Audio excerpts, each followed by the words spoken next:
We're so caught up in our everyday lives that events of the past, like ancient stars that have burned out, are no longer in orbit around our minds. Haruki Murakami. The above quote is so true. Hi, I am Asmita, living in Mumbai since 12 years now. Do you know what I learned recently? That Mumbai was once known as Bombay. It is the same city but a different name, different emotions, and different people. The scenario would have been so different back then. The sound of machines in the mills, the trucks carrying finished cloth to the docks, the horns of the ships arriving at the docks from all over the world. What a time it would have been! The hub for trade is now urbanized and is the financial capital. But is Bombay still living in us? Are we still connected to our roots? The mills are existing in our city, but are they breathing and living with the glory they had? Wouldn't it be a wonderful experience to go back in time and understand their importance and hear the stories of the people who were the spine of the mills? Let's learn from the one who lived it. Namaskar.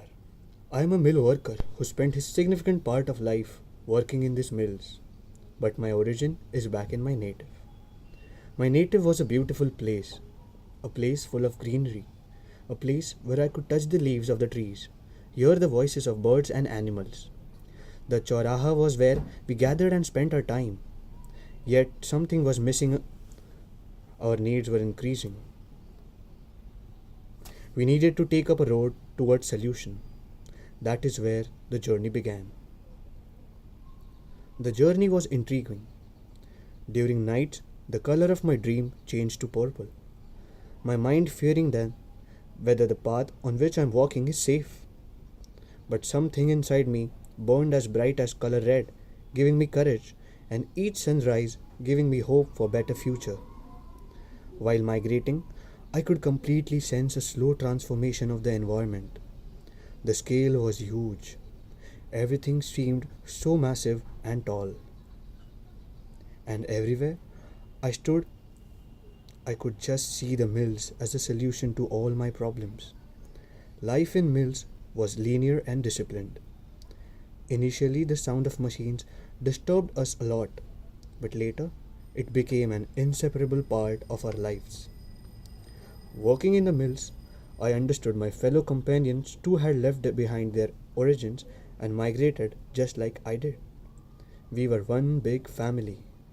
Our lives were stable and we were happy. The world saw only the white cloth as the finished product, but only we knew it were the threads that made them.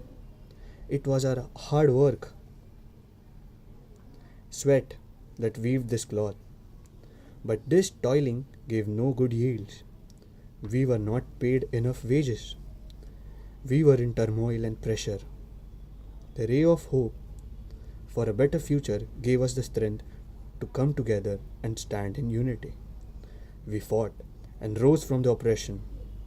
It was not an easy process. We had to strive for it. We expected that our strikes would get us our rights back. But the mills shut. The decline of the mills had moved our soul. Our dreams were shattered. Nearly 3 lakh people got affected with no place to live, no food and money. My family too was one of them. Some of my fellow companions succumbed to these conditions, but I did not give up. I still had hopes for a better future. Although the decline of mills unfavorably impacted our lives, it paved the way towards progress of the city.